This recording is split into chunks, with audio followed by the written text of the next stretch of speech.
It's not that I'm a bad husband. I don't always tell the truth. You leave my room till like 3 a.m., bro. My wife. She's FaceTiming. Come on, guys. Hi, babe. What are you doing? I'm just going to bed. I'm in the hotel room. Oh, okay. Okay, I love you. Love you Good night. too. Bye. Okay, we're good. But What's up? This is Podrey, and today we're going to do a reaction video to this young lady that I came across her video today. It was one of those recommendations, and so I was like, yo, young lady, melanated, and looked like she might have something to say. And so I was like, okay. But check this out. What you're looking at right now is my avatar, the brown one, and I got this plushie, Papa Smurf. I'm sitting on a stool, working on a laptop, and I'm in. Hold on. As a matter of fact, let me give you a couple seconds I want you to guess where I'm at. Second Life is a platform on the internet, and it's much like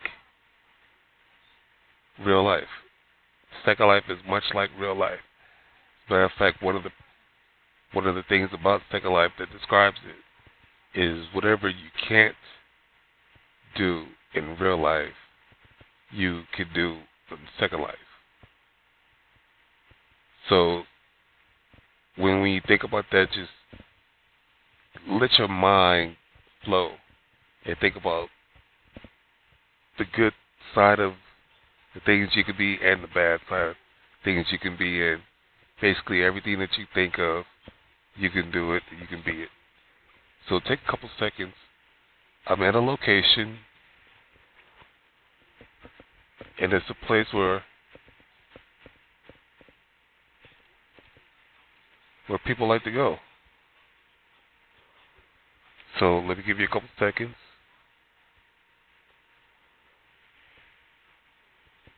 All right. Leave your comment down with a timestamp of your answer. Be honest. It's not. I can't judge you or nothing, because as a matter of fact, you might judge me. So I'm at a church at a worship. I have a few of these folks are on my friend list, and I got a teleport request to come here. And what that means is, let's say I was at a location where, one of my folks' friends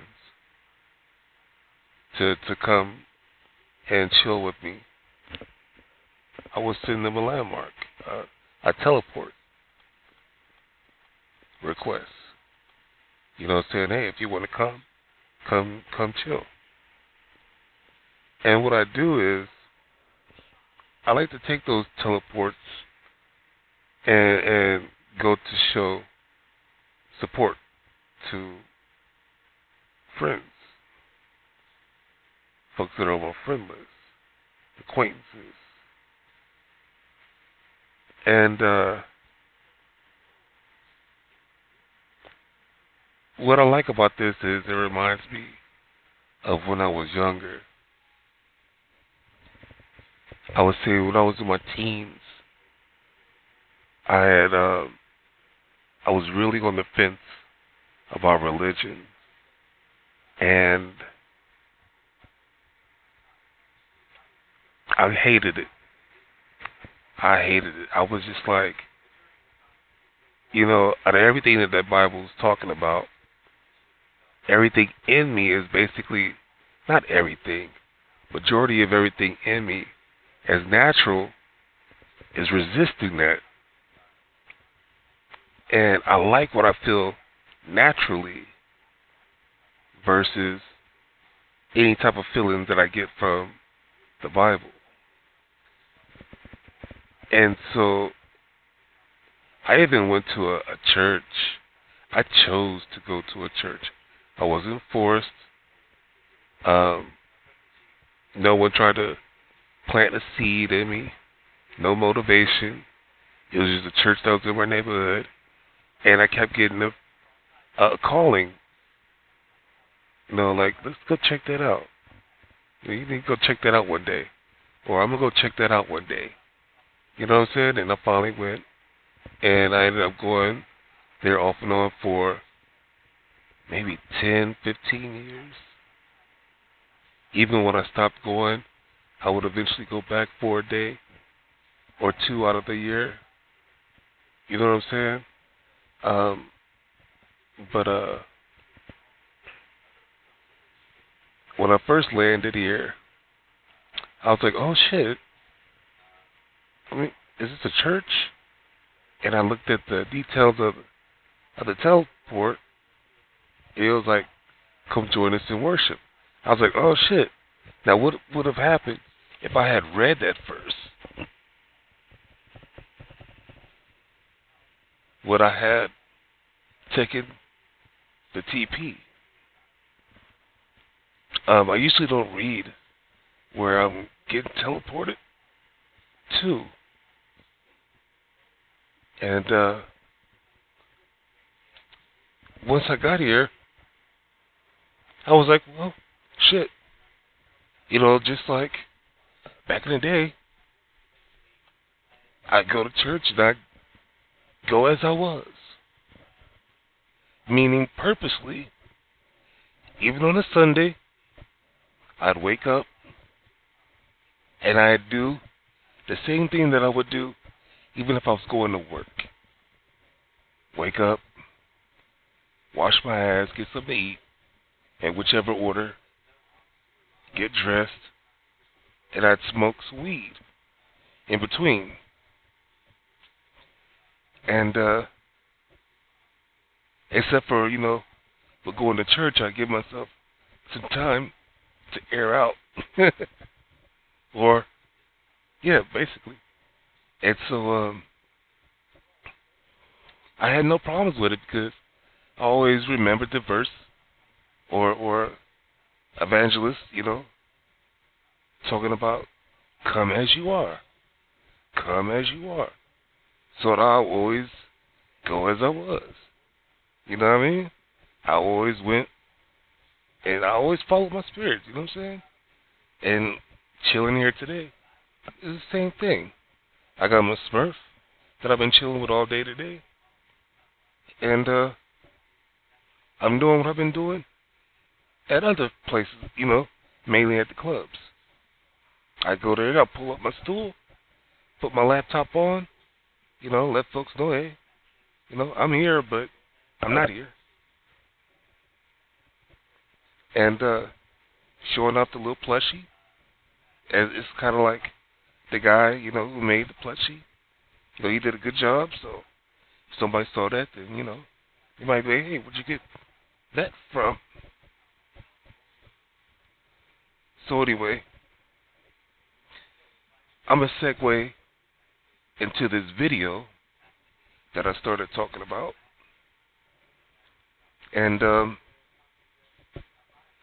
going to break this up into two videos. Just so it won't be so long. Alright?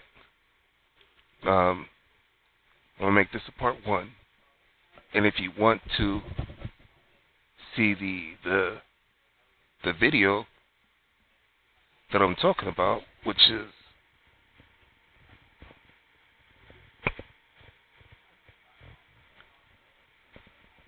right here, this young lady She's 34.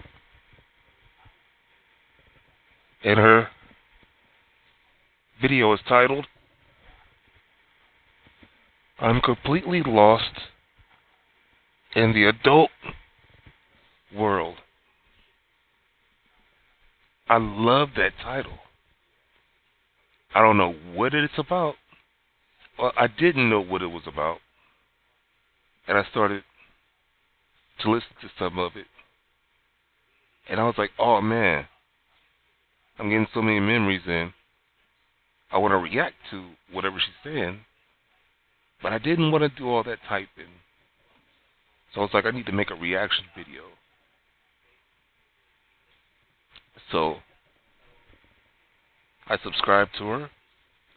Once I looked at her other video topics, and I saved this video. So like I say, you can stop right here if you don't want to see that video. And if this video is enough for you, for your attention, I appreciate your visit. Thanks for checking me out. Leave me a comment down below if you agree or disagree with, my religious thoughts or my thoughts on religion, and the whole come as you are. And I'm telling you now, I'm as far as me being on the fence, I was like 14. Yeah, I think I was like 13 or 14 when I first decided to go to that church. And as far as me being on the fence, I started getting on the fence when I was in single digits. You know what I'm saying? 7, 8, 9 type shit. Because it's like, how can this God that we're all supposed to have in our lives allow so much shit to happen, whether it's good or bad? Got to be the one that you want so damn bad. Gotta be your everything. Even that song right there, those words, it could be so religious. It really could. So that's why I was on the fence. I was like, the thin line between something being religious and something, being not religious, or what some people would say is not religious, it's like, it's bananas. So I was always confused, but here I am, I'm 50, and I finally gave up religion when I was like 30-something. So, yeah. Anyway, you can leave your comment on that, on all that. You can stop the video, and all I can say is have a good day, have a good night, have a good morning. Peace. But if you want to continue on and listen to what this young lady says, then come on, man. Let's do this. Well, while this is drying, you know what I miss playing? Banjo-Kazooie. Do you remember that? You old like me? I don't know, just lately I've been really thinking about being an adult. It's not like I thought it would be. I was really looking forward to it too. I was excited about picking out my own clothes, finding my style, obviously falling in love. I just knew that I would find my friend group and all that stuff. And of course, I just knew that I would find the perfect job. Can you believe? Okay, stopping there. She was picking out her own clothes. And I'm having flashbacks. It's kind of like I didn't care about picking up my own clothes. I can remember when my parent used to lay my clothes out, and she'd, tell me, hey, your clothes are in there. When you get finished eating, do your hygiene and get dressed so we could go. So I never really cared about, I didn't want to wear this. I wouldn't want to pick out my own clothes. That wasn't me. And she was finding that friend group, the whole, I want to find, friends. I would say the only time I felt like that is whenever I moved into a new neighborhood. I was like, hey, okay, am I going to run into a good group of kids or am I going to have to fight? You know what I'm saying? As far as the falling in love part, when I started getting into puberty, no, yeah, I guess, yeah. When I started feeling myself, I became a hopeless romantic, and I was just like, man, I want some of what they have, or what they're getting, what they're looking for, but I don't want that bad shit, the shit that people was crying over and hurting themselves or hurting other people over and stuff like that. So it was a bittersweet thing going through those emotions. Let's go. Believe I was actually excited about working. I was genuinely excited. And you know why it was probably is because all of those TV shows that used to come on in the 90s, I used to watch Just Shoot Me and like Seinfeld and what else? There was a lot of TV shows back then. A lot of the shows were about work, girlfriends, and living single. Those were centered around work and having a job because that was life. It makes sense now that I'm thinking about it. But when I was a kid, I really mentally, I used to really picture myself in like a Just Shoot Me type of. If you don't know what Just Shoot Me was, let me read from Google. This ensemble comedy is about the inner workings of a high-style magazine owned by Jack Gallo, who has hired his quick-tempered but talented daughter Maya to write for the publication. And I didn't really understand why I liked that show, but I'm like, I watched a little bit of all those shows. As a matter of fact, I've seen all those shows, plus more. What I liked about growing up in the 80s was there was so much on TV, on local TV, and it kept my attention. Only shows that I really had to see, like I got to get home so I can watch these shows, was X-Files and The Simpsons. As much as I enjoyed Cosby Show and Different World, and all the melanated shows, I enjoyed those, but it wasn't I need to stop what I'm doing, or I need to get done what I'm doing so I can watch these shows.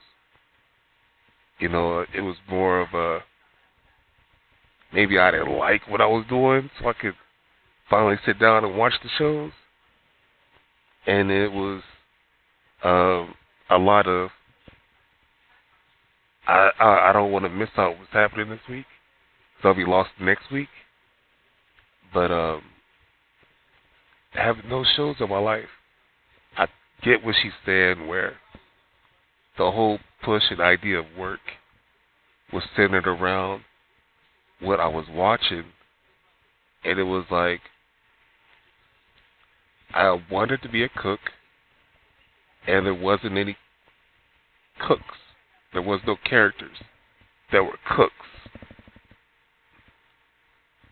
Not that I can think of, not that I can remember.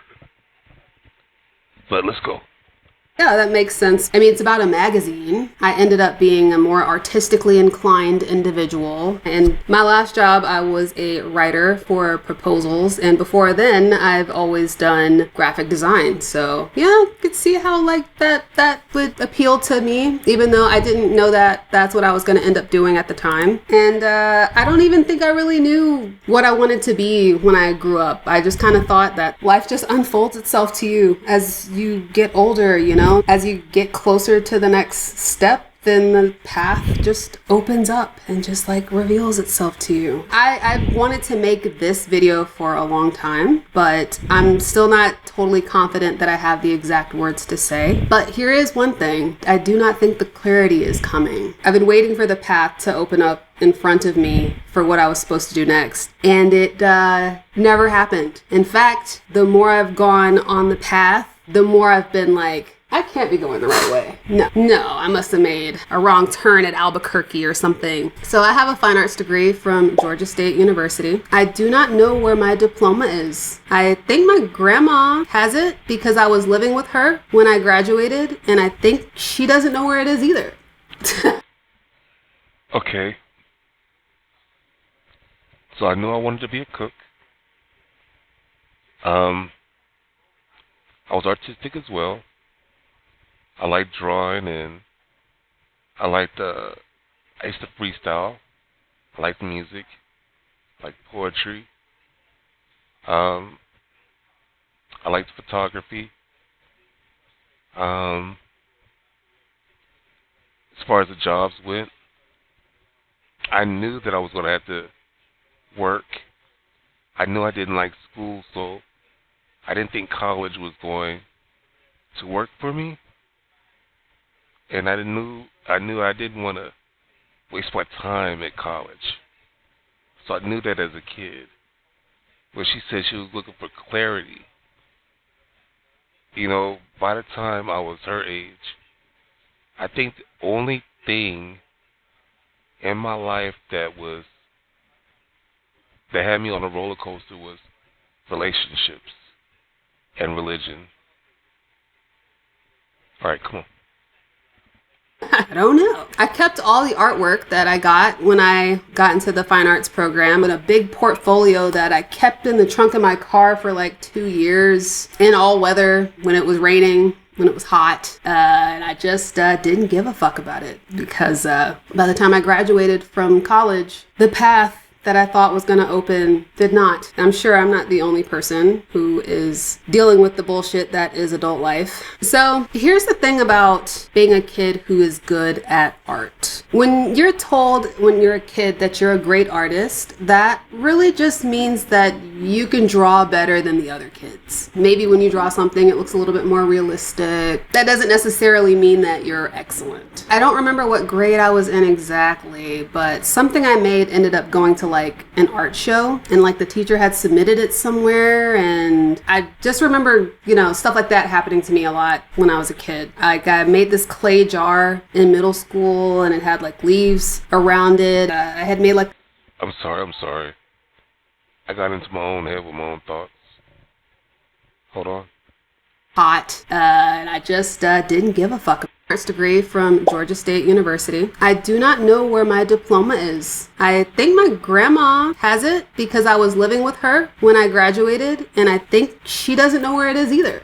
I don't know. I kept all the artwork that I got when I got into the fine arts program in a big portfolio that I kept in the trunk of my car for like 2 years in all weather, when it was raining, when it was hot, and I just didn't give a fuck about it because by the time I graduated from college, the path that I thought was going to open did not. I'm sure I'm not the only person who is dealing with the bullshit that is adult life. So here's the thing about being a kid who is good at art. When you're told when you're a kid that you're a great artist, that really just means that you can draw better than the other kids. Maybe when you draw something, it looks a little bit more realistic. That doesn't necessarily mean that you're excellent. I don't remember what grade I was in exactly, but something I made ended up going to like an art show, and like the teacher had submitted it somewhere, and I just remember, you know, stuff like that happening to me a lot when I was a kid. Me too. It was 10th. No, it wasn't 10th grade. It was 10th grade. I was in Buffalo, New York, and it was South something high school. It was a high school on the south side of Buffalo. And my Espinoza, something Spanish, that was her name. We had a art project, that we had started, and she told us a little bit after we started that she was going to submit people's work into an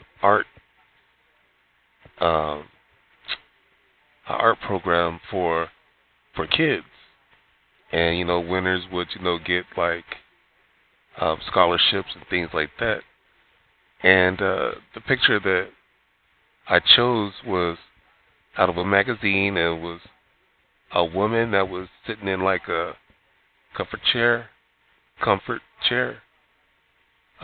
sideways, meaning we're looking at her from her right side, and to her left was a fireplace that was lit.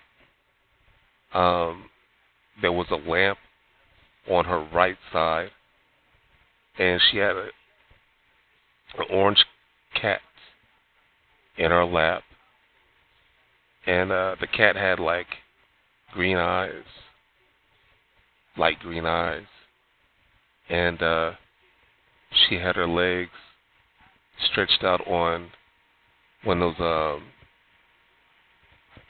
one of those little footstools that come with comforter chairs. And there were some pictures and whatnots on the fireplace, and it was reddish brick. And so I drew that, and I colored it, and I hated the color part because I wasn't a color type person. I didn't like doing colors, but I blended coloring pencils with chalk. It was something. It was coloring pencils and something else. But anyway, like it's something waxy. But anyway, she submitted it, and it did well. Someone bought it, and the proceeds went to the school. So anyway, I dig what she's saying. I made this clay jar in middle school, and it had like leaves around it. I had made like the handle on the lid of the jar was like a tiger, and I had painted it with stripes on it. And honestly, I'm picturing it, and that thing looks ugly as hell. But my teacher said, she asked me if she could put it in the case in the front of the school. And I said no, because I wanted to take it home and show it to my mom, which was whack of me. I wish I had put it in the case so I could have displayed all my artisticness, but I just wasn't really thinking big. I don't really think I was really thinking that big about my art. I also loved anime and cartoons. I grew up watching Toonami. I loved Inuyasha. I've actually been rewatching Inuyasha recently. I used to watch. Whoa. And I wonder if she's a Virgo. But whoa. Inuyasha's my jam. Toonami was the shit. Now mind you, I'm older than her.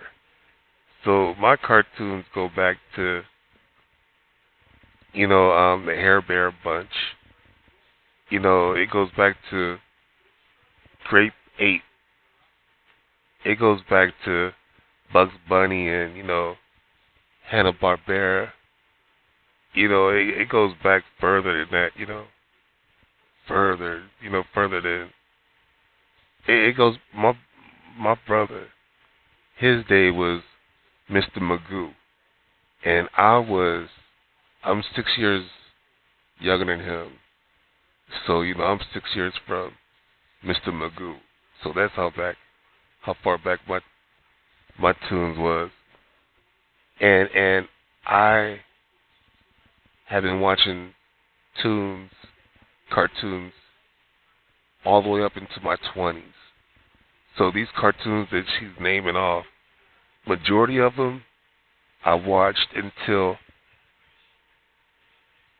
I would say I didn't really watch a lot of the 90s tunes. I'll take that back. Off and on, I watched some cartoons, but I really didn't get into the late 90s, I would say. Because, let's put it like this, around 91, I was already, feeling myself. So I was more into being outside, You know what I mean? But I would come in and I would watch, the Sunday lineup. You know what I mean? And anyway, it's back to hers.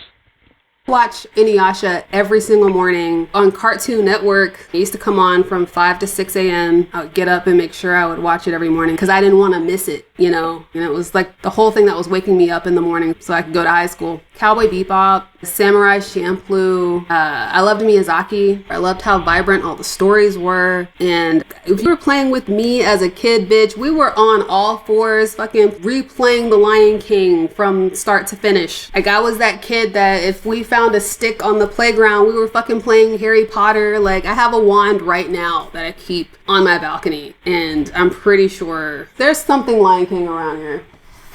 Didn't have to go that far. Bloop. Got him from the Disney store when I visited Orlando a couple weeks ago. I just loved using my imagination, and deep down, I really wanted to be a graphic novelist. I wanted to make webcomics, and I wanted to use digital art to tell my stories. One of the stories that I've been working on since high school is actually about dragons that come from like different elemental nations, but then Avatar: The Last Airbender came out when I was 14, and I was like, they stole my idea. And so now I can never make it because Avatar already did an amazing job. So I'm like, been recently rewatching that one as well. Still excellent. Absolutely holds up well. Apparently they're making a new one. They had made Korra. I didn't like Korra. I didn't even finish it. Did you watch? Should I ask you? Do you care? Are you a nerd like I am? I don't know. But I never really took being an artist seriously as a career. I identified as an artist. I knew I was good at it, but it never felt like a real career path to me. I did drafting when I was in high school. And I liked what drafting could lead, but the commitment to it, I was lazy. I didn't have a passion for it. Now, I knew I didn't have a passion for it because I used to take the centerfold from the Jet magazine, the Beauty of the Week, and I could take those and draw the woman's figure and the pose that she was in, and I would start to draw what she was wearing, but I would finish it off with my own pizzazz, my own shit. Like if she had a swimsuit on, I might put a dress on her, or I might put, a short set or something like that. And I had a large collection. I would put them on the wall. So I had like this corner that I would work in, and the two walls that was right there, I had them filled up pretty much with those pictures in. My mom got tired of seeing it. She was like, I come here, and all I see is titties, hips, all these women, and don't none of them have a face. I had a thing with, I got hands real good. I could do the shape, but faces, I didn't have a desire to draw faces. And it came to me as an adult that I never got into faces based off of the way that I felt about love and relationships in my own life. Meaning my dream girl never had a face. I could never put a face on my dream girl. In my dreams, I could always see myself with a woman, but like when I wake up, I mean, I see her face. I would see her face, each of them, as if I'm looking directly at them. But after I wake up, I could never remember them. And if I could, it was like, and only until I fully awoke. But I could never do faces. I never had the desire to. I could do faces when I finally chose to. Cheeks, eyes, nose, lips, things like that, you know what I'm saying? I could do them, ears. I had no problem with that. I could eyeball and keep them, straight. But I didn't like it. Anyway, let's go.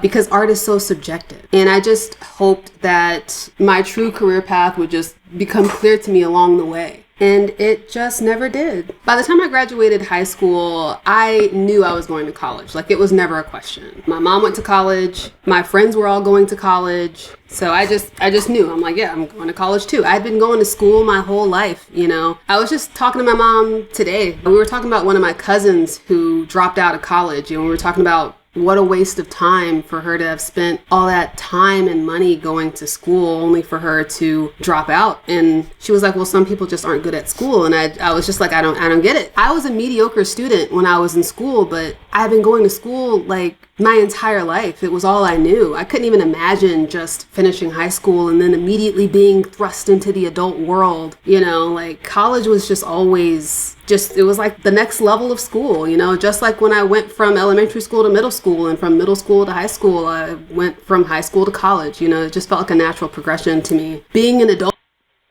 I was like, fuck that.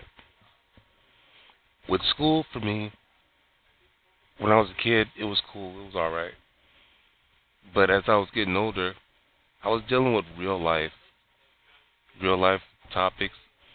I didn't have a real fucked up life, but it was real enough to me. And my thing was, I learned vicariously. I use that word a lot, but I learned from other people, seeing what worked for them and seeing what didn't work for them. And there was a lot of people that were just getting by, even in relationships. And so when it came down to school, I was just getting by. So my test scores were always good enough to get me to pass, but retaining the knowledge, I was like, I'm not going to use this shit. I knew I wasn't going to use it. Regardless of being a cook, I knew I wasn't going to use it. I knew that for sure. So high school, I got expelled when I got into the 11th grade.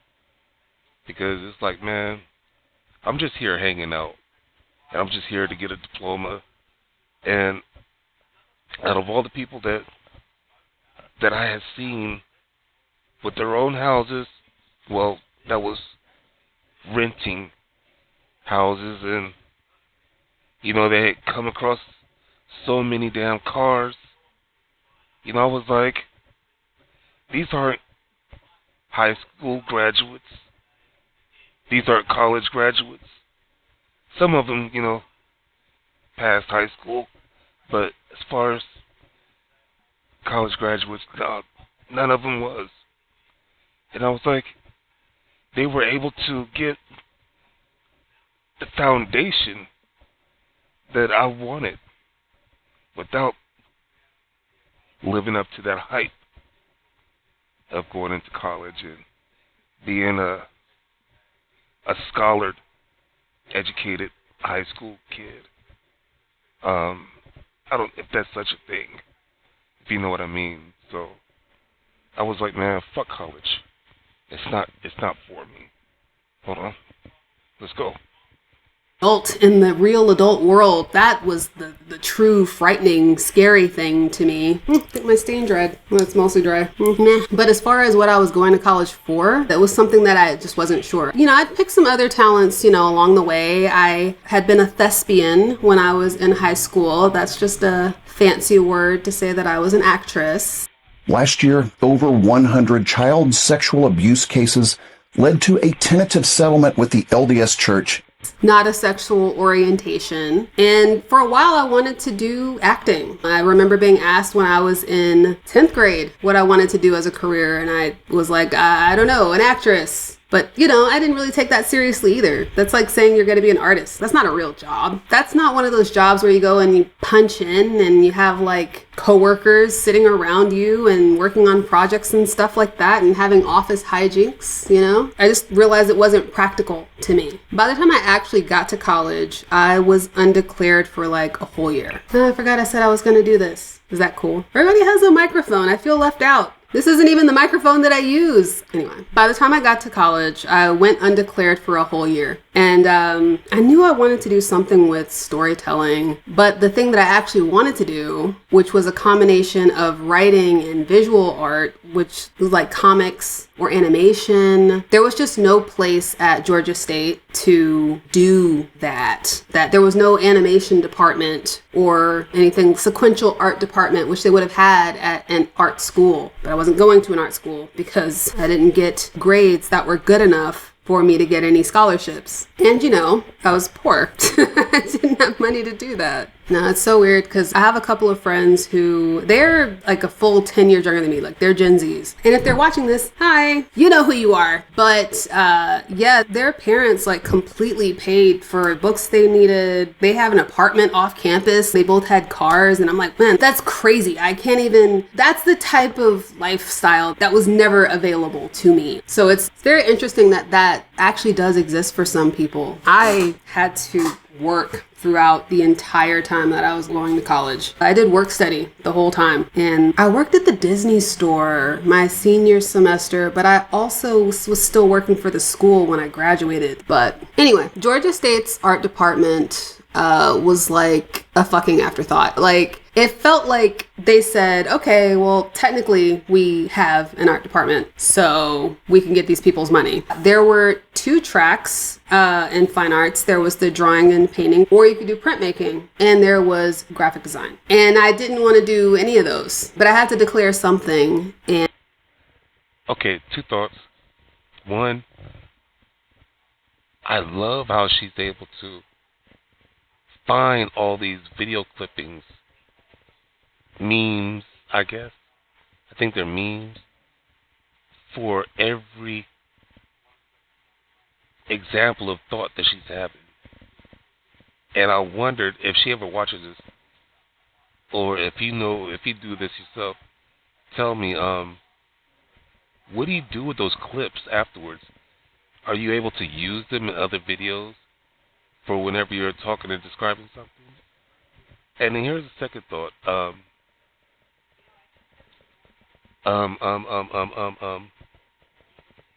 Shit. Anyway, let's go. Oh, when I was in the 10th grade, I had this class. It was a photography / print shop class, and I liked learning how to take photos and developing the negatives into pictures and going from pictures to putting them on t-shirts, things like that. I thought that was cool, but there again, it wasn't something that I really, screen printing, it wasn't something that I really wanted to make into a job or a career like architecture. It was cool, but it's kind of like, this is something, so if I needed to fall back, I would have the education for it. It's kind of like healthful living, learning about cooking and the body and things like that. It's like, okay, or sewing. It's like, I'm going to need to learn this so I can use it, you know what I mean? If I, just in life in general. It's like architects, it's like, I'm going to need to work on my house, so I'm going to need to know something about blueprints. So I could save $1 or 2 here or there. But anyway, come on. And I'd always been labeled as an artist, so I just defaulted to being an artist. I picked that because I thought that at the very least I would learn the technical skills that I thought anybody can learn how to tell a story. I'll go and get the technical artistic training so that I can do the art. But here's how art school works. And here's just kind of how life works that I've discovered. In art school, they give you a project, they give you the tools to use, but they don't teach you how to use the tools. I was a poor black girl that had her own Windows computer that had to learn Adobe products on the iMac in the computer lab at the school because I couldn't afford my own. I couldn't afford the Adobe products, and I also couldn't afford an iMac computer. So that was the only way that I could do it. I had a Wacom tablet, the baby version. It was used. I got it from eBay, which was my best friend back then. And I was teaching myself everything on YouTube, and I was posting stuff to DeviantArt and begging people to critique my work. And nobody could tell me what was wrong. They'd just say, something's off about the face. And I was like, okay, but what? Is it line weight? Is it proportion? Is it placement? What is it? And I just couldn't figure it out. And nobody... She was very lucky to have the access to technology. For my generation, when computers came out, for home computers, you had to have a certain I don't know, you either were able to get it or you wasn't. I don't want to say the thing between being poor and not being poor, because even some poor people were able to have computers. To which that's mind-blowing to me, because I was lower middle class. And the first time I was able to get in front of a computer was at a friend's house. And that would have been, I would say 90, 91. Yeah, about 90, 91. So, anything around that time,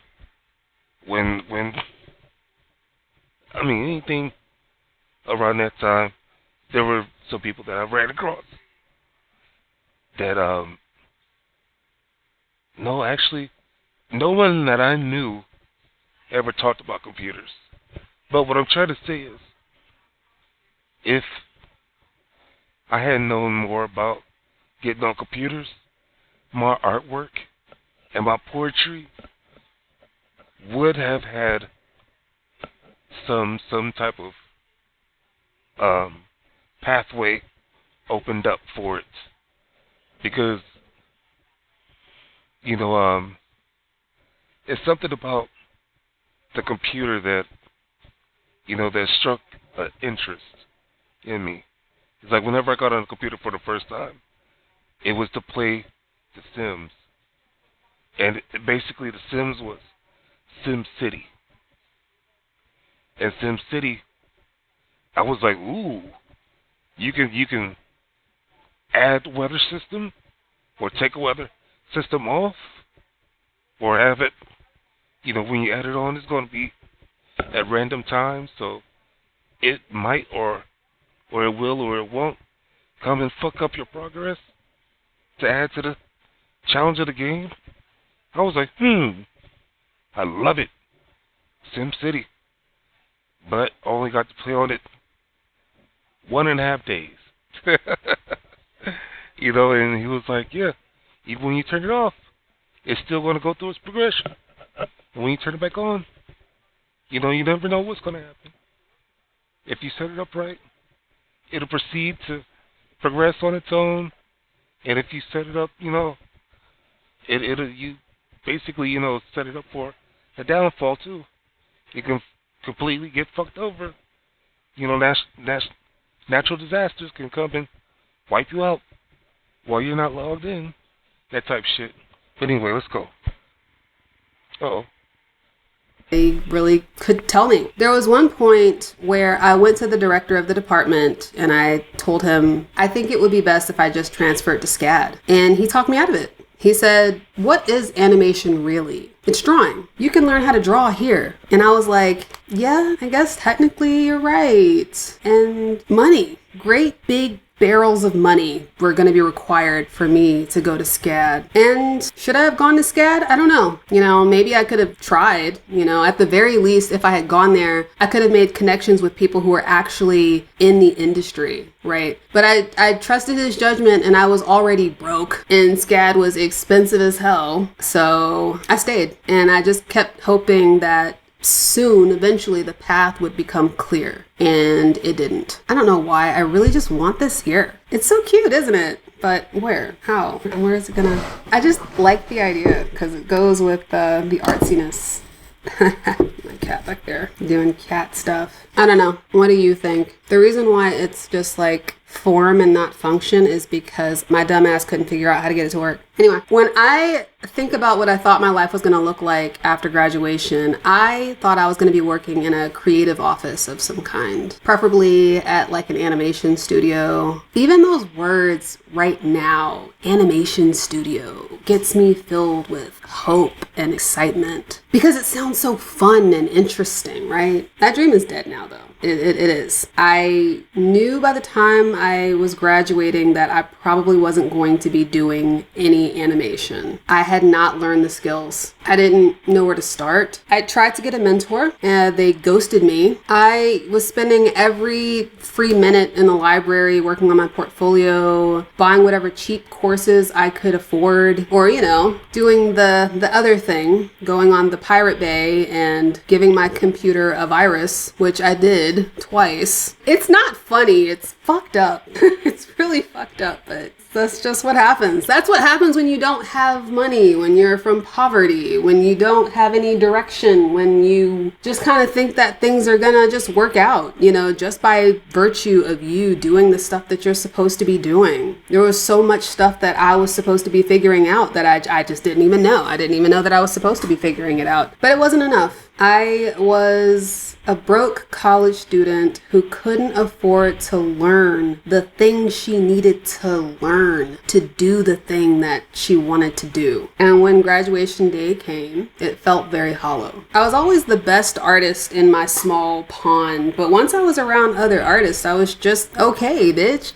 I was just okay. Average. And once I graduated and I did not get a job in animation or storyboarding or sequential art or character design or graphic design, my first real art job was designing calendars for a senior living facilities at this tiny startup. They provided the background image, and they provided the fonts and the text. And all I had to do was change the dates, the event time, the event name. One place was having a Texas Hold'em night, and another place was having a solitaire night.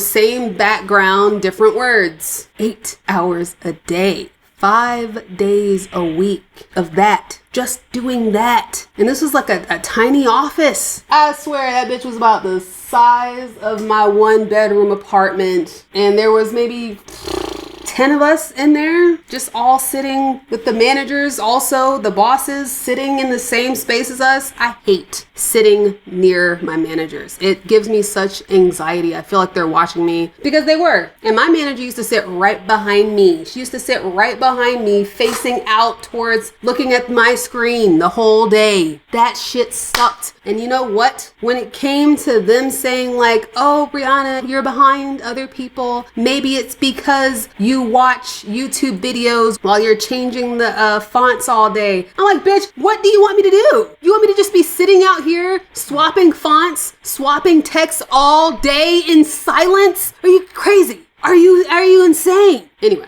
let me calm down. I ended up getting let go from that job. I said I wouldn't get into it in my notes here. It's not really that big of a deal. I ended up getting let go because, now that I'm thinking about it, I don't want to get into it. Just know that it was stupid. But after that, I just kind of gave up. I took a break I took a break from doing artsy related jobs. That burned me out. I told myself that it was temporary. I did Uber for 4 months. That was how I learned how to talk to people. Before then, I was so fucking socially awkward. I was socially awkward as hell. Like, I couldn't talk to nobody. But after doing Uber, I really learned how to talk to people, especially women. Oh my God. I learned how to talk to women for the first time in my life, and that was excellent. Loved that. So I don't regret it. But when you're an introvert, having to like talk to people, oh my God, it was awful. It sucked. Okay. Being an introvert, I learned how to describe myself as being a social butterfly / hermit. Because I didn't have any problems with mingling with people, new people, you know, like people that I run into, whatever. I didn't have a problem, you know, attracting people. And I didn't have a problem with being to myself, basically because I had no other choice. You know what I mean? So it's like, when I didn't want to be by myself, I had to be by myself. But while I was by myself, I had enough to keep me going. And my imagination was part of that. And so I was cool with this part of what she's talking about as far as that job that she had. You know, from watching TV and movies, my answer to that would have been, fuck that. And it was truly, fuck that. I knew not to go in that direction because, once again, the word vicarious is like I've already seen examples of it, you know, through TV. And I was like, no. That's not going to be it. Plus, when it came down to cooking, out of all the places that we went to get food, I'm like, man, you're going to always need cooks. So, shit, I don't care what I cooked. As long as I had the job, I'm going to get that money. You know what I'm saying? Cooking was is a safe career. It's like, it's safer than nursing. It's safer than the medical field. Or mechanics. Or engineers or plumbers. You know what I'm saying? Being a cook. Anyway. I remember that was the year that I turned 26 and I was no longer on my mom's health insurance. I remember I got sick that year without health insurance and my mom was like, Brianna, you have to go to urgent care. You don't want something, bad to happen to you. And I was like, Mom, that's what happens to people in this country who get sick. They die. She said they die. She said 26. All right, let me back you up a second. Okay. When I was younger, I would say around the 5th grade, I was outside, and I was sitting on one of those green fuse boxes, power grid boxes. They're in apartments on the ground. I was sitting on one of those, and I got flooded with a bunch of what-if questions. They came to my brain, and it was, what if you are able to do this? What if you're not able to do that? Blah, blah, blah.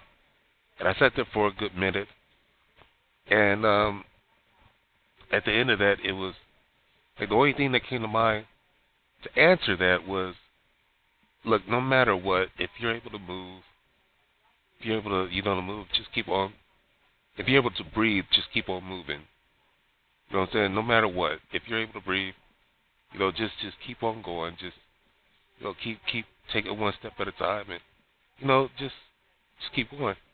So, out of all those things that I was flooded with, I was actually going through that shit in real time. So I was not surprised by the things that would have shocked other people, as in, oh, what the fuck, or what the fuck, or what the fuck. Why? I didn't. It was like, man, okay. I had a feeling this was going to happen, so bada bing, bada boom. Or it was like, let me weatherproof this so this does not happen. And my mentality of it all was like, hey, Hakuna Matata, you know? So it's like, my plan was, okay, most people are 17 or 18 when they graduate from high school. Let's go with 18. For me, I think I would have been 18. 94. I was born in 75. So, I was like, okay, most people do 4 to 8 years in college. I was like, okay, so let's say I did 8 years in college.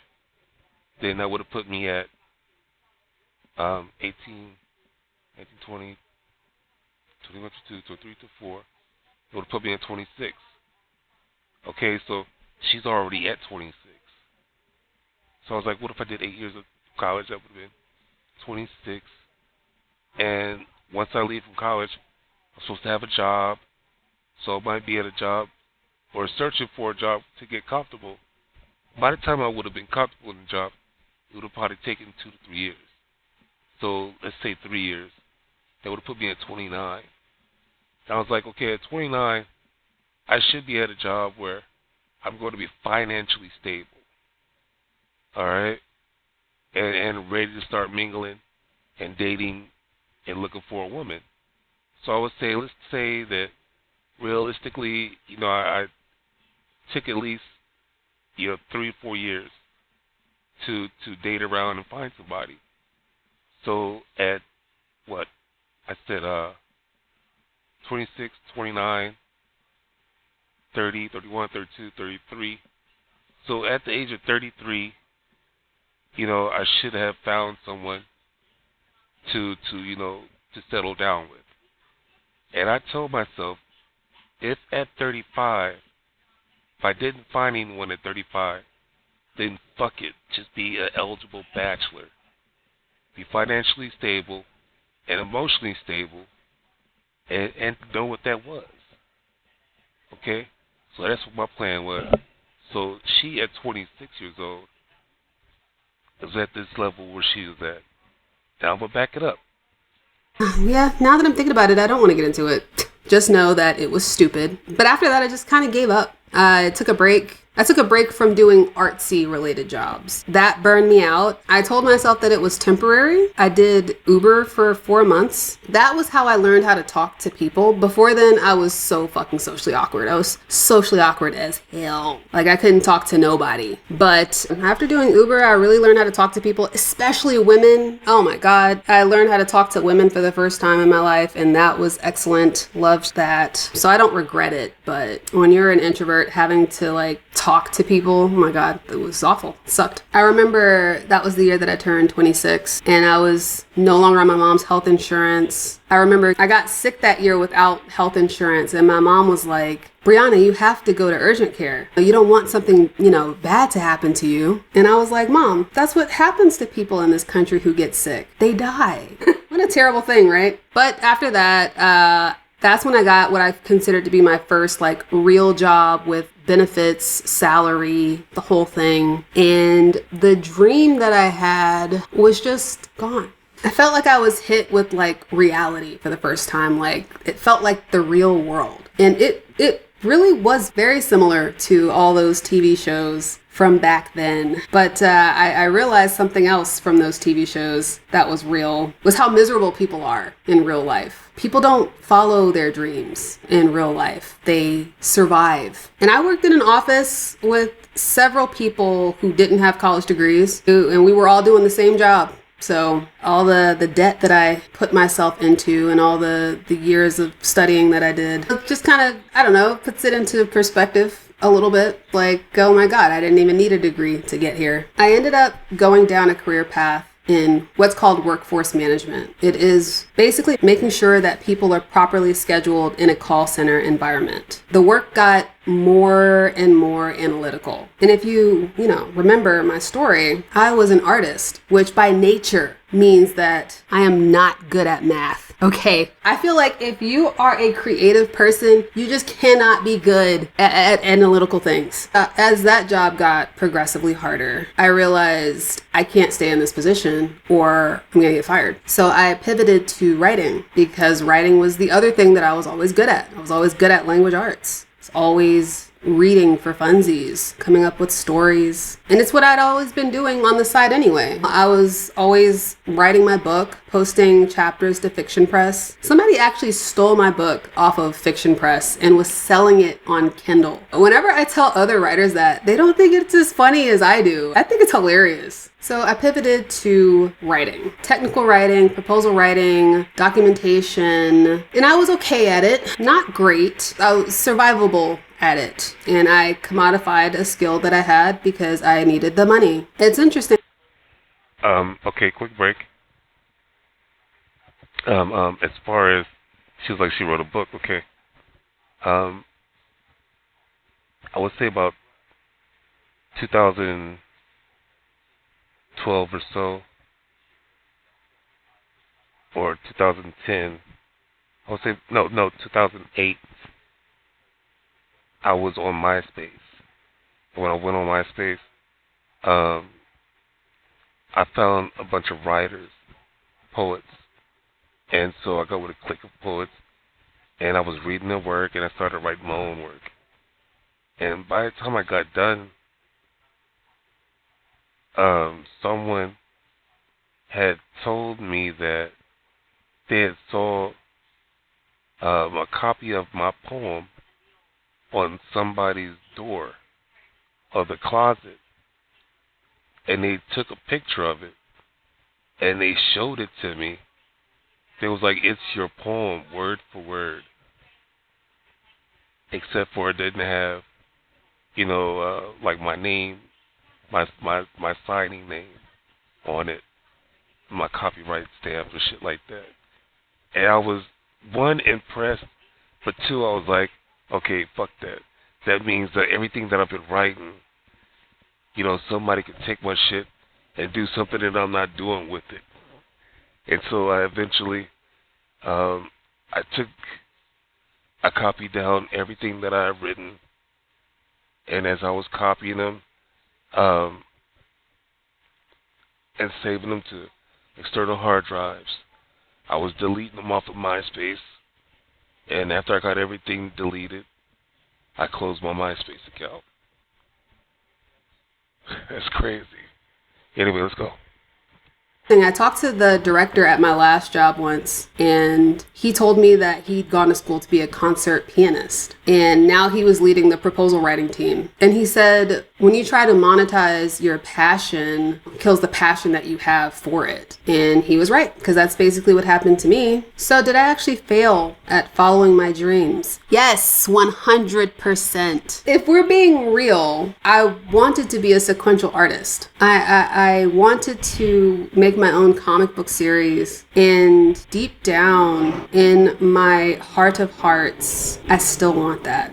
But the practical adult in me knows that I'll probably never be a sequential artist. It requires an immense amount of skill and dedication, and I have to work in this country. In this country, I have to work in order to live. Unless you're my friend who has the parents who paid for literally everything, like, man, I've had to work to live from the get-go. But I also think that the failure is more complicated than just I tried and fell short. Because I don't think I ever really even chose this dream. I think I just didn't have a better one. And artist was already there. It was already familiar. It was already mine in some way. So I used it as a placeholder while I waited for clarity that never really came. And I think that's the disappointing thing for some of us. Not all of us. Some of us have dreams. We want to be doctors and teachers and cool shit, But I think I always knew on some level that art didn't feel like a real career path. And that's probably why it took me so long to declare it as a major. But I just, once again, I feel like I've said this a million times now, I really just thought the path would become clear to me along the way. Sorry if I'm moving so much. I have ADHD, and I don't take my meds on the days that I record record these videos because I want you to get the realest version of me that I can muster, you know? Because I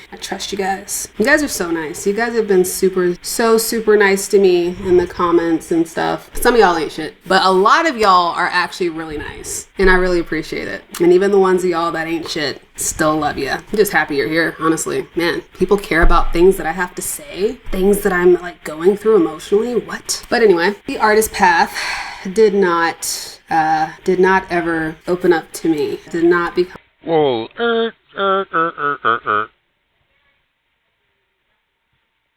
The end of my disclaimer, I have a disclaimer, and the end of my disclaimer is, I know what it's like to feel alone in a crowded room.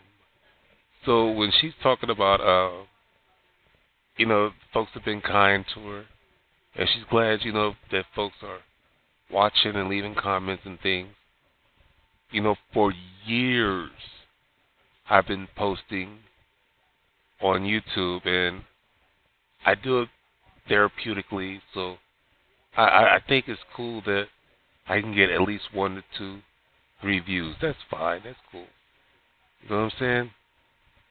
But it still stings a little bit to think that for whatever I'm going through, for whatever I have posted, I'm not the only one. But it's something in my programming that I have not been able to get myself out there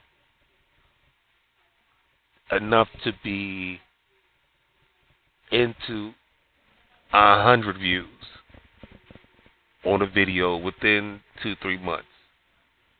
You know what I'm saying? In 2-3 months, I may have 14 views on a video, okay? So, out of all the videos that I have, you know, it's kind of like, for what she's saying, I'm like, whoa, you know, you got that much. You know what I mean? You better fucking be happy. You know what I mean? I'm not saying she's not, she is. So, you know, like I said, you know, I had to put my brakes on that because, you know, it went by so quickly, like, you know, she was like, you know, for the people that are leaving comments, thank you much, thank you much, thank you much. Even though some of you ain't shit, but even though the ones that ain't shit, I still love you. You know what I mean? I'm like, yo, so, okay, I wish I did have, you know, the whole love and hate aspect of having comments, you know what I'm saying? You know, it's the whole, I love the idea that no one is what do you call, trolling me. But then it's like, well, fuck. Sometimes you'd rather be trolled than, you know, than not be, you know, viewed or to have anyone leave a reaction to you at all type shit. And I'm sitting here with a scrunched up face like, you know, like for real? You know, if I, it's not being envious, it's one of those things, it's not at her.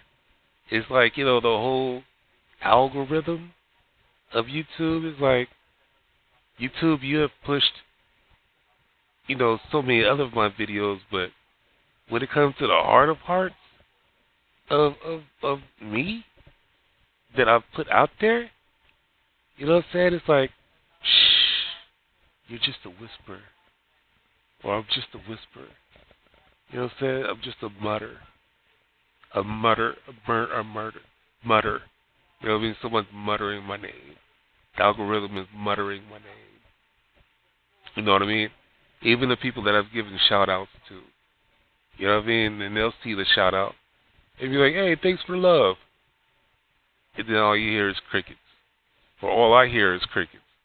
It's like, you know, no, what do you call it? They don't give the love back.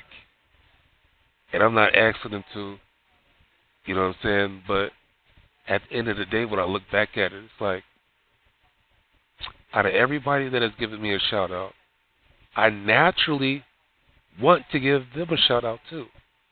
For other people, you know, they'll do it for other people, but I'm not one of the cool kids.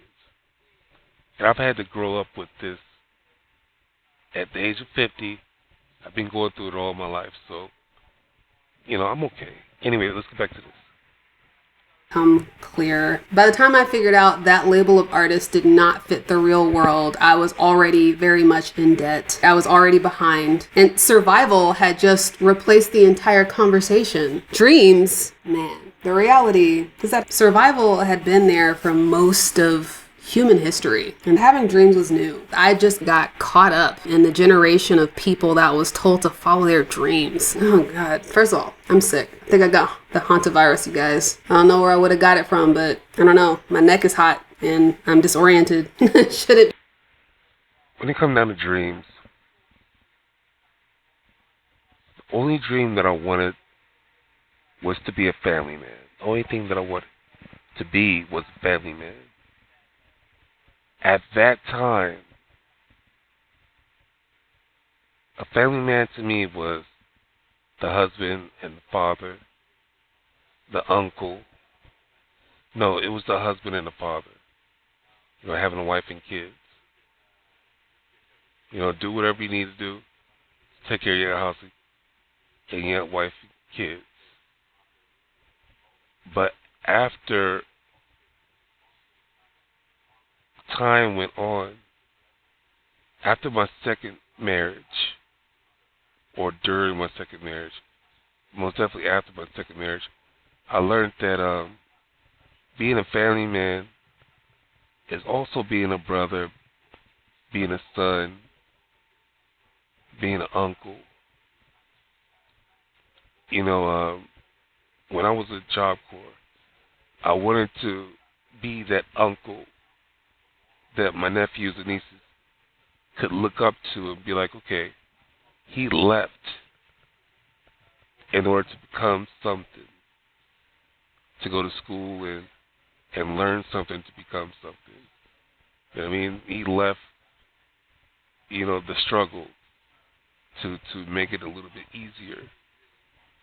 So my dream was to be a family man. And reality was like the same thing, like at a certain point in time, if it doesn't happen, then just be on standby, just in case something does come.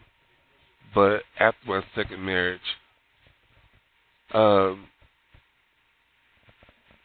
would say at least after 5 years of my second marriage, most likely, I was like, fuck it. I'm good. I'm good with it all. I don't need that relationship shit. Been there, done it, enjoyed it, had fun, and I'm good. I'm good on it. And it's been the best thing that's ever happened. Because whenever I was younger, going through that roller coaster of in and outs of relationships, it was like, okay, God brought somebody in my life for a reason. Let's go. Let's see what happens. And then boom, I'm like, okay, well, I'm single for a reason, so all right, let's go. Let's see what happens. But after that, all that shit, I'm like, man, something that always told me that, or I was always happiest when I was single. But I had that lingering yearn that dragged me down. But now that I have that yearn, I'm happy. So anyway, let's go on. Be making a video, but here's another thing too. This is like my job right now, you guys. So if you want to help assist out, you just keep tuning in. I really appreciate it, genuinely. This is my only source of income right now, you guys. How does it feel to feel so integrated into my lifestyle? Because you are. I need you here, and I really appreciate it. And I'm not just saying that, but it's wild. I have been unemployed for 7 months. My God. Oof. Since October. And this YouTube channel, which I've been trying to make work since I was a teenager, which I have started and stopped 15 times, is the thing that's actually working. I've gone on several job interviews, which is hard. When I decided to become a writer, little did I know that AI would come along and just steal that job from me. I'm not even mad. because it's whatever, you know? The type of writing that I was doing, the type of work that I was doing, if AI can do it, I don't even know. I can't be mad, you know? It's just kind of like, you know, how telephone operators used to be a job, and now we have cell phones in our pockets. You know, there's just not a need for that job anymore. I'm not saying there's... Fuck AI. I said that before. I got hit with AI, a problem with AI. A young lady on Second Life asked me to pass her one of my poems. And not asking her why, I was like, sure. So I passed her one of my poems, and she told me that she was going to make a song out of it. So I'm like, okay. And later that day, she sent me a link to a song. And I was floored. I was like, get the fuck out of here. She's good. She's good. And then, you know, I'm sitting there, I'm like, how did you do that? How did she do that? How did you do that? How did she do that? And a day or two goes by, and I look into YouTube, and it's like, how do you turn a poem into a song? And this AI software pops up, and it's the same website that I saw that song that she made. I was like, get the fuck out of here. That damn AI. Because what I noticed was, on the lyrics of the song, it only chose certain lines out of the song. So it didn't use every line of the song, of the poem. But, you know, it took the major power-hitting lines to create this song. And I was like, oh, what a dangerous fucking tool. So anybody can take any of my poems and do this shit too. So I was like, fuck that, let me get my poems off of this damn computer. Because, you know, I'm already on some Matrix shit. You know what I'm saying? I'm like, damn, you know, I'm unplugged, but if any of my shit is plugged in, then it's going to be used against me. You know what I'm saying? And so it's like, shit. So tonight, I still got to get the rest of my poetry off here. Because if anybody sees this video, or, you know, anybody can get the idea of doing the same shit. So let me get it off, off of my channels. But anyway, fuck AI. Let's go. There's not a need for my job. I'm just saying, I don't think I want to continue going into the writing path. If AI is already taking the lower level writing jobs, why would I want to go further into it when this is what's already happening and this is just the beginning? I mean, AI is making people too. I am not an AI person. I am a real, for life, in the reality, in the for realsies person. But yeah, that video blew up. That's being a 34-year-old jobless loser video that I made in my bedroom with no research. Just me talking at the camera at how bad things were. I just think it's very interesting that the thing that's finally feeling like it's working is me just sitting here and telling the truth about my life. And I don't know what to do with that yet. Like up here, I don't know what to do with that yet. My ultimate dream, the one that's underneath all these other dreams, was really just to have a peaceful life. Just wanted time to write my stories, people I love around me. That's it. I never wanted to be a CEO. I've never wanted to be a boss babe, even though that's what MTR referred to me as in that video that he made as a response to my video. It's so funny. My friend was like, who is he talking about? You? I was like, I know, right? Me. Oh, boss babe. That's funny. Lucky he cute. I've just wanted to grow up and have a life that felt like mine. And I'm 34 and I am still working on it. So did I fail at following my dreams? I think the biggest failure that I did was just waiting for someone to show me the way instead of just choosing it for myself. And I'm trying to stop waiting now, trying to start doing. Anyways, that's all I got. It's so funny. My stupid ADHD having ass is like constantly fidgeting. I'm sure you've noticed that. And sometimes, like, I fidget where I'm like adjusting my boobs while I'm talking and saying things that I can't cut out of the video, or you will not understand what I'm talking about. And it's a fucking nightmare when I'm editing and I'm like, shit, I literally just reached my hand in and grabbed a whole boob to adjust it. So now I have some questions for you. What were your dreams? Did you have a dream? Did you know who you wanted to be when you became an adult? Did you know what you were doing after you graduated high school? Like for me, it was just, I was definitely going to college. I didn't even know what I wanted to do, but I just knew. When I got expelled, for one, I didn't think I was going to get caught smoking weed in school, but, you know, most definitely it was the warning signs of like, man, you do this shit, you're going to get caught. You know what I'm saying? And that's what happened. I got caught and got expelled. But the thing of, you know, did I have any idea of what I was going to do immediately after graduating from high school or after, you know, leaving high school? No. As far as cooking goes, there was no plan of, okay, so once I get my certificate, you know, I'm going to go into Job Corps or I'm going to the military or, you know, it was nothing. Job Corps and military was like some hell no's. So, no, I didn't have a plan. But my mom was like, okay, you either going to go to school or going to go to work.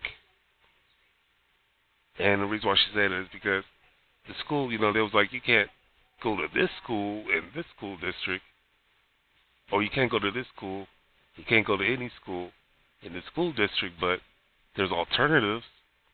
So my mom was like, okay, you going to go to alternative school, get your degree, your GED, or you going to go to work. And since I'm like, well, fuck school, no, I'm not going to sit there and, no, fuck that. Then work. And since I know that there's cooking jobs out there, the only problem is that I was young, 16, 17. You know what I'm saying? So I had already did a summer program, JTPA, but I couldn't wait till summer to get some work. And so I was like, well, what the fuck am I going to do? And just, I got lucky to have met someone when I was working at the baseball park near me. And he was working somewhere to where he was like, yo, you keep saying you need a real job. Let me see if I can get you to work with me. That was at Long John Silver's, and bada bing, bada boom, Long John Silver's was the spot for me until I went to Job Corps. Well, no, I worked at Asplund. You know, they work with the electric company as far as they go in people's backyards and they cut down the limbs that might land on top of the electrical lines. And then, you know, they cut up the debris and ship off the debris and things like that. And I worked for them for a little bit. I also worked at a steel company for a temp service. But other than that, it was cooking jobs, like Churchy's Chicken, Long John Silver's, Captain D's. I think that's it. And then I ended up going to Job Corps. But no, I didn't know what I was going to do after graduating.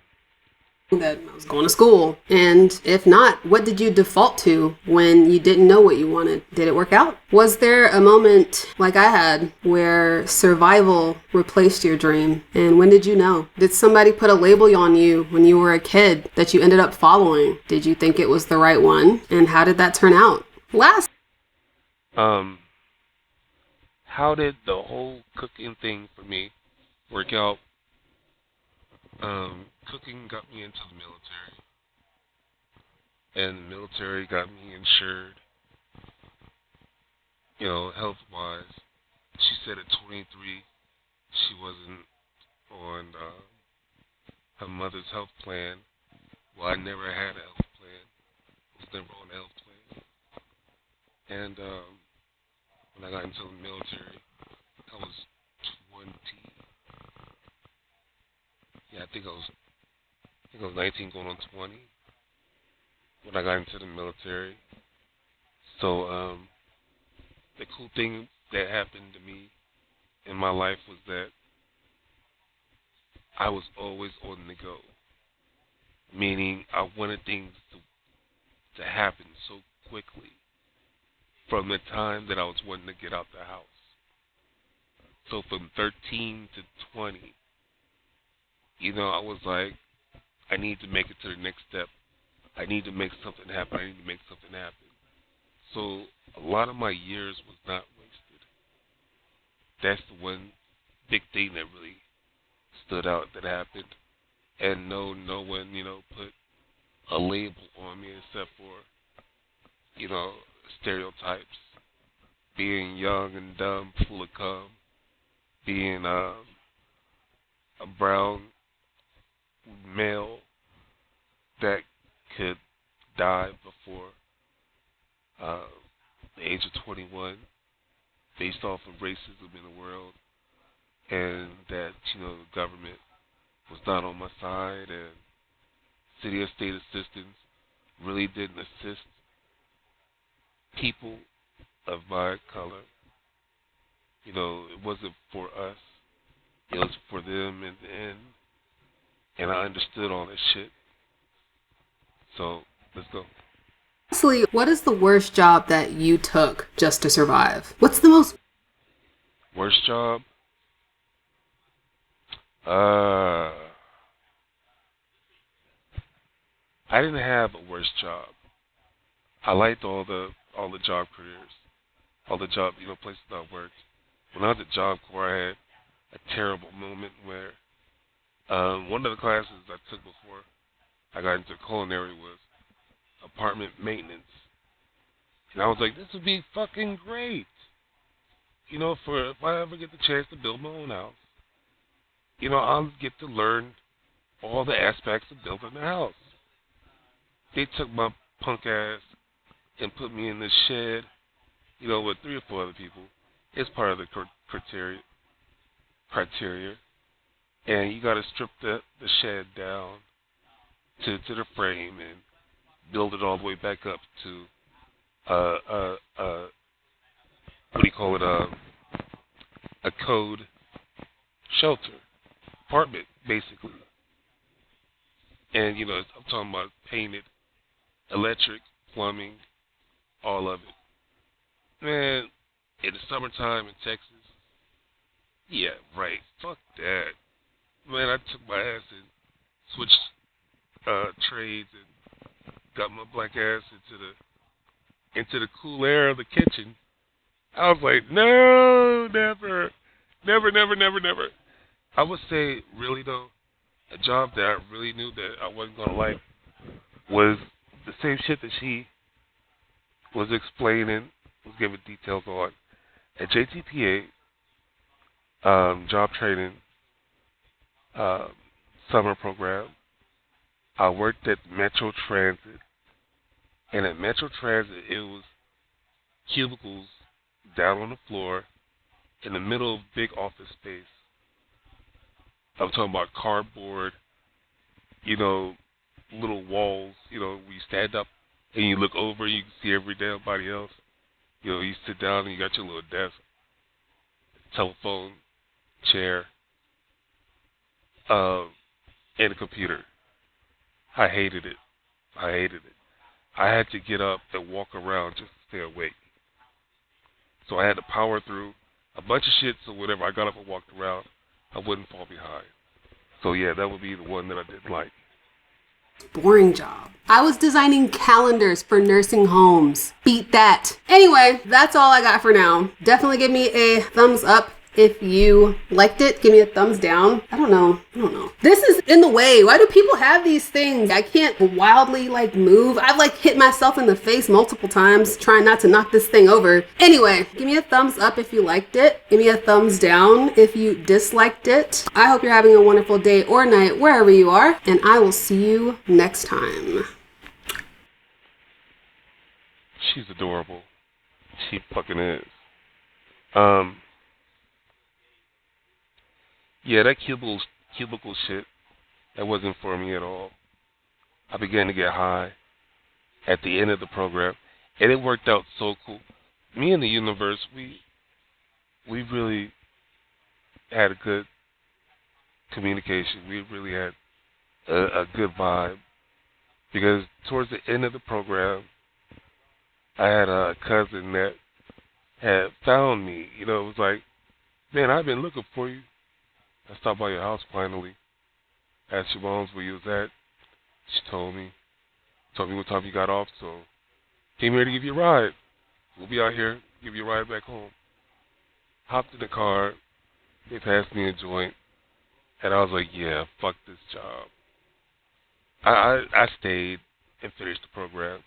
Got a certificate from them and things like that, but sitting with my cousin and this girl and smoking weed was the free-spirited vibe that I knew was me. So, as far as introduction to my adulthood, when I was a kid back in elementary school, I had adopted some G.I. Joe figurines, action figures, and cars, and play sets from this kid named Kenny. I think it's Kenny. He had a collection. I was so envious and jealous. I was like, man, come and play with me, you know what I'm saying? And he was like, man, I grew out of it. I was like, you motherfucker, I'm not grown out of it. Let me play with him. Let me get the chance to say I grew out of it, you know what I'm saying? But it was the G.I. Joe base, the Joe base. And I stripped it apart to where it looked like, a layout of... The jail cell had 2 beds in it. Next to the jail cell was a computer desk area to monitor the jail cells. So I took the bars down, and it was just, 2 beds in there in its own little section.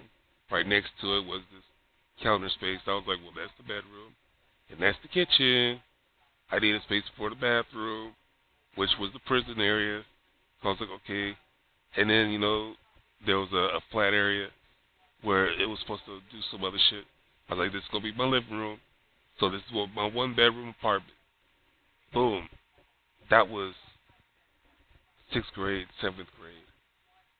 And I'm playing with this fucker. And just me, the fucker is the playset. I took dominoes and I built couch love seat.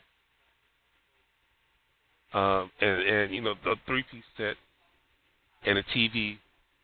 And I would set my avatar, my fucking figurines down. You know what I'm saying? So each aspect, I would, like a chess piece. You know what I'm saying? It's like, at night, I would put my G.I. Joe to sleep. The G.I. Joe that I used, I think it was Cliff Jumper. I think Cliff Jumper was a brown guy. Or Rock or somebody like that. It was a brown guy. I think it was Cliff Jumper because he had like a white and teal outfit. I'm gonna see if I can find it, that I'll edit it in. But anyway, like a chess piece. If I was watching TV, I'd have him sitting down on the couch set in front of the TV, and I'll walk off and I go watch TV. You know what I'm saying? If I was in the kitchen, I have him stand up in front of the counter space, as though I was in the kitchen. So before there was such a thing of The Sims, I had Sims. That's why when The Sims finally came out, I was like, I got to play this game. Sims busting out. I beat that game like 4 or 5 different times because I beat all the different. I played it more than 4 or 5 times. Anyway, I beat it more than 4 or 5 times. I conquered every job skill that there was on the guy's side and on the girl's side. Except on the girl's side and the guy's side, I didn't have them. Did I have them have babies? Not until the very last phase in the last house that I let them have babies, because just like in real life, was no babies until you're career oriented. You know what I'm saying? So fuck that. Anyway, hey man, thank you for sticking with me through this video. This young lady right here, her name is Bri. Her channel is Bri and the Womannequin. Womannequin. Bri the Womannequin. She has 47 videos. She started this channel 2018. This is her Instagram. 44 posts. Over 3,000 followers. Fucking link up with her. Dip into her space. See what makes her tick. Most definitely, fuck with me, man. I'm Podrey. Podrey Smurf on the internet, and on all my channels I have all my other channels here on the home screen. 6 channels altogether. I got a TikTok.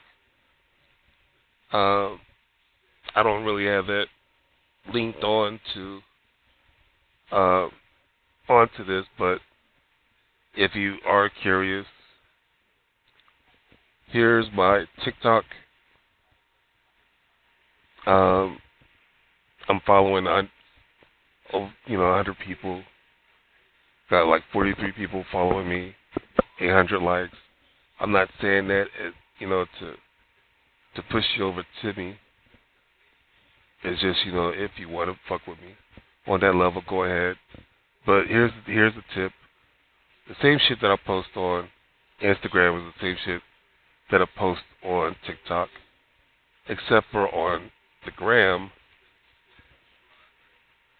On the gram, I'm able to post pictures and different sayings. And I like to post motivational sayings, pictures, short videos, for entertainment. So, fuck with your boy.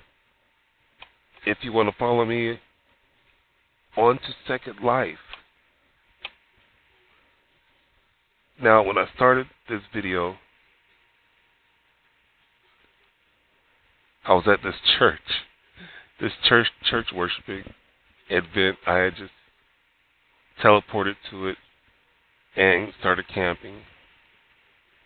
I don't know what the word of the day was for them, any of that.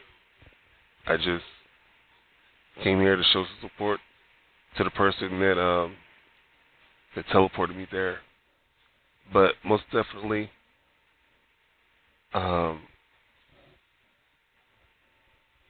if you want to get to know things about me, if you want to pick my brain, most definitely, I have shared myself on the internet enough for you to get a good base of my character. And I like myself. This world is fucked up. And, I don't want to commit suicide, but I'm ready to see what is out there besides this life. I was sick 2005, and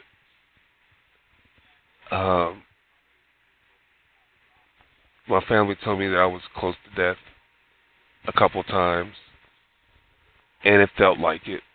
And for the consciousness that I was in, it felt like it, because it happened before when I had my accident. And the places that my consciousness went to, it was not on this earthly plane. A lot of it was organic, some shit that I had never seen before. It was not, of the earth, except for, the primitive shapes of, circle, cylinder, triangle, square, things like that. The shapes you get out of a circle, shapes you get out of a triangle, shapes you got out of a square, things like that.